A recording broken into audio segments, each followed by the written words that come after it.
আজ বৃহস্পতিবার 18ই চৈত্র 2026 সালের 2রা এপ্রিল।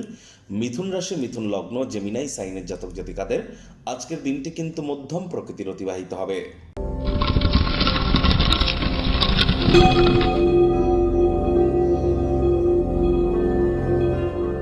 ভিডিওটির শুরুতে স্ক্রিনে আপনারা দেখতে পাচ্ছেন বৃহস্পতির বীজ মন্ত্র ওম গ্রাং গ্রিং গ্রং স গুরাবে নমঃ। সকাল দুপুর সন্ধ্যা 3 বেলায় বৃহস্পতির এই বীজ মন্ত্র আপনারা 108 বার জপ করুন। এটি আপনাদেরকে বহুলাংশ উপকৃত করতে চলেছে, কারণ বৃহস্পতি কিন্তু বর্তমানে তিনি মার্গী হলেও অতিচারী কিন্তু আছেন, আর একটানা 7.5 বছরের জন্য তিনি অতিচারী।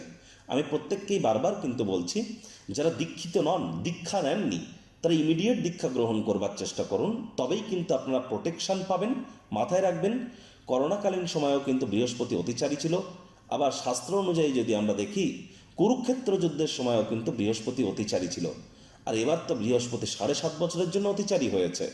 আজ সাত্ত্বিক জীবনযাপন গ্রহণ করুন। হলুদ রঙের বস্তু, বস্ত্র সামগ্রীর প্রয়োগ আপনারা একটু বেশি করে করুন। বৃহস্পতি মানেই আমাদের পরিবার পরিজন, আত্মীয় স্বজন, পাড়া প্রতিবেশী, আমাদের সন্তান সন্ততি, আমাদের দাম্পত্য জীবন, আধ্যাত্মিক চিন্তন চেতনা, নাম যশ খ্যাতি প্রভাব প্রতিপত্তি ঐশ্বর্য। তাহলে যত বেশি বেশি বৃহস্পতির নাম জপ ধ্যান আরাধনা আমরা করব, তত বেশি করে আমরা উপকৃত হব।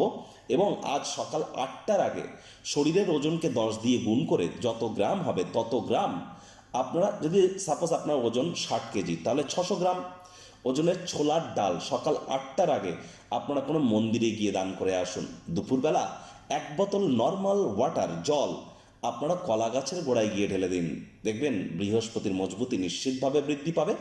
ভাগ্যমিটার আজ আপনাদের বলছে 8/10। ভাগ্য আপনাদের অনুকূলেই থাকবে। পারিবারিক জীবন সম্পর্কে আপনাদেরকে একটু সাবধানতা অবলম্বন করেই চলতে হবে। কায়িক পরিশ্রম হলেও শরীর মনে সতেজতা এবং তরতাজাই কিন্তু আপনারা অনুভব করবেন। দীর্ঘদিনের পুরনো রোগশোক অসুস্থতা থেকে আজ মুক্তি প্রাপ্তি করবার দিন, পরিত্রাণ প্রাপ্তি করবার দিন। আজ আপনার ব্যক্তিত্ব একটি কোমল উজ্জ্বল সুগন্ধি ফুলের মতো প্রস্ফুটিত হবে। অর্থগত ব্যাপারে আয় ইনকাম বাড়বে, খরচও বাড়বে, যার কারণে সঞ্চয় কিন্তু ঘাটতি পড়তেই পারে। আর্থিক দিকটিতে আপনাদের উন্নতি এক প্রকার নিশ্চিত। সময়ের সাথে সাথে আজ ব্যয়ও কিন্তু ঊর্ধ্বমুখী হতে চলেছে। আজ অপ্রত্যাশিত গৃহে অতিথির আগমনও ঘটতে পারে, যার কারণে অতিরিক্ত খরচও বাড়তে পারে। আজ আপনি আপনার কর্মপদ্ধতিতে অনেস্টি এবং পারফেকশনিস্ট অ্যাটিটিউড এগুলি যদি মেনে চলতে পারেন, দৃঢ় সংকল্পতা, দক্ষতা আপনার লক্ষণীয় হবে। প্রশংসার পাত্রপাত্রীও হবেন এবং অফিস থেকে বা কাজের জায়গা থেকে গৃহে ফিরবার পর নিজের মনের পছন্দসই ক্রিয়াকলাপ করে মানসিক প্রফুল্লতাও অর্জন করতে চলেছেন। রাজনীতিবিদ যারা আছেন, জনসংযোগ বৃদ্ধি করুন, সমাজে আপনাদেরও পপুলারিটি বাড়বে। শিক্ষার্থী বিদ্যার্থীরা যে কোনো প্রকার পরীক্ষা প্রতিযোগিতায় সফলতা প্রাপ্তি করবেন। উচ্চশিক্ষার জন্য যারা বিদেশ যাত্রার কথা ভাবছিলেন, ভাগ্যদেবীও আজ আপনাদের পক্ষেই আছেন। সন্তান সন্ততি থেকে থাকলে তারাও তাদের কৃতিত্বের দ্বারা আপনাদেরকে গর্বিত অনুভব করাবে। হাউস ওয়াইফদের জন্য দিনটি এক প্রকার বেশ। প্রেমিক প্রেমিকা স্বামী স্ত্রী দিনটিকে যতটা সম্ভব রোম্যান্টিক করে তোলা যায়, সেই প্রচেষ্টাই তো আপনাদের জারি রাখা উচিত। আজ আপনাদের একে অপরের চোখে চোখ রেখে হারিয়ে যাওয়ার দিন, প্রেমে পাগল হওয়ার দিন। প্রিয়জন আজ আপনাকে খুশি রাখার সকল প্রকার প্রচেষ্টা কিন্তু করবে। আজ পরিবার পরিজনদের উপর জোর করে নিজের মতামতকে যেন জাহির করতে যাবেন না।